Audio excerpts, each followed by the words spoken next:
Hello, my fellow Nigerians. IMF distanced itself from Nigeria's fuel subsidy removal decision, says it was Tinubu's decision. The International Monetary Fund has clarified that it played no role in the decision by the President Bola Ahmed Tinubu administration to remove fuel subsidy in Nigeria. The clarification was made during a press conference at the IMF and the World Bank annual meetings in Washington, D.C. Abebe Salasi, IMF's African region director, emphasized that the decision to remove fuel subsidies was a domestic one made by the Nigerian government.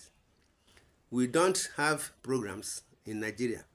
Our role is limited to regular dialogue, as we have with other nations like Japan or the UK, Salasi stated.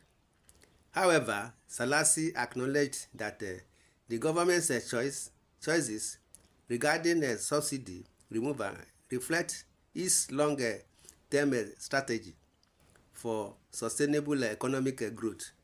He also recognized the significant social cost involved and suggested that the government can mitigate this by expanding social protection for the most vulnerable citizens affected by the impact of subsidy removal. President Bola Tinubu had announced the removal of the fuel subsidy on May 29, 2023, during his inauguration speech. Since then, the price of fuel has skyrocketed, with a litre currently selling for over 1,200. The subsidy removal has sparked widespread concerns among Nigerians, with many accusing the government of following IMF policies in implementing the decision. My brothers and sisters, this is what we are saying. They've been saying that the directive comes from the IMF. Now, the IMF now is saying they don't know anything about it.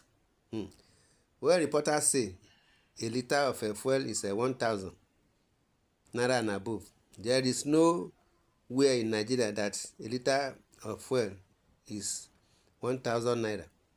The least among the among is 1,250. Some sell at 1,005. See what we are saying. Everything about this T-pain is controversial. What kind of a rubbish person did Yoruba people give us as the president? You see, this is what we are saying. If you have a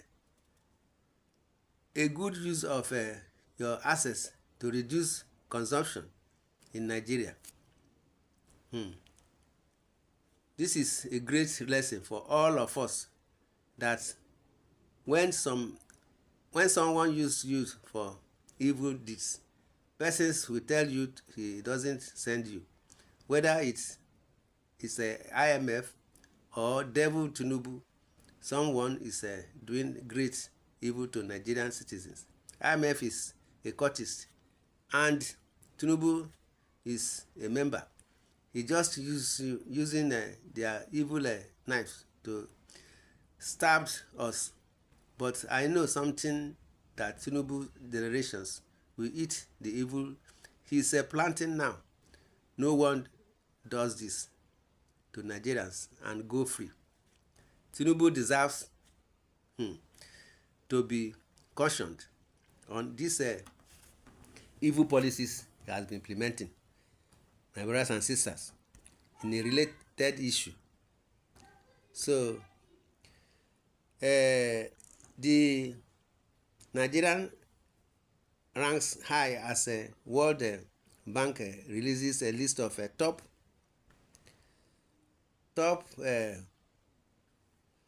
10 most indebted countries in 2024. Nigeria has maintained its positions as the third most indebted country to the International Development Association. The World Bank disclosed this in its 2024 financial statement, saying that Nigeria's debt to the IDA has climbed to $17.1 billion. The West African country maintained its position as the third largest debtor, receiving $2.8 billion from the IDA.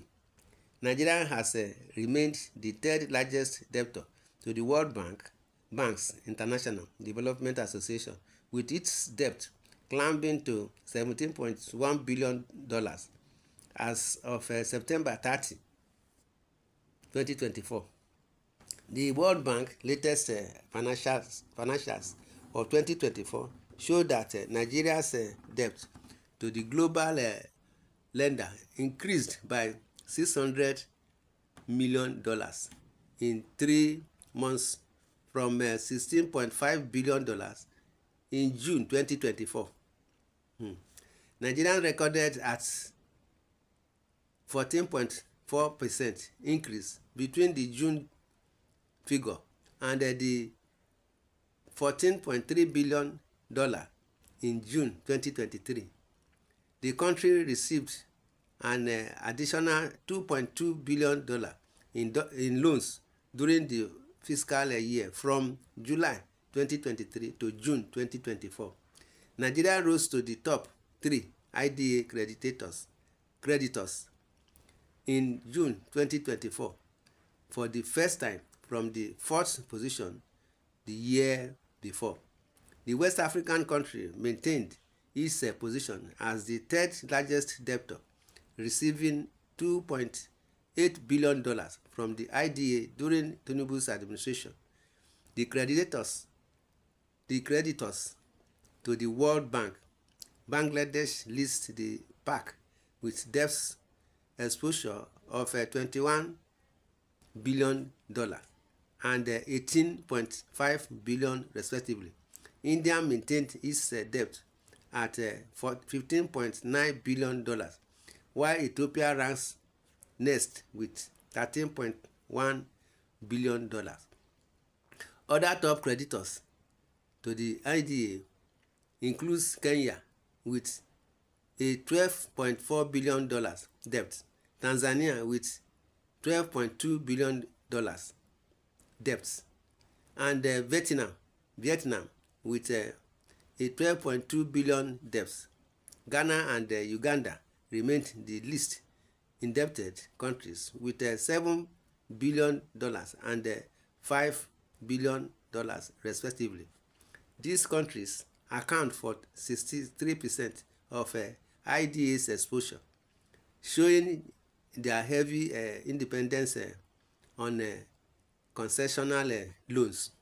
The organization sets its single borrower limit at $47.5 billion for 2025, representing 25% of its $190.3 billion as of June 30, 2024. Experts believe Nigeria's debt remains within the SBL selling despite significant increases. Punch reports that Nigeria's loan from the IDA differ from its obligation to the World Bank International Bank for Reconstruction and Development, which provides financing at market rates. My people, this is what is happening. In the comment section, you are free to say your opinion. Subscribe to this channel, share, love, and like. God bless Nigeria. Thanks and God bless. Amen.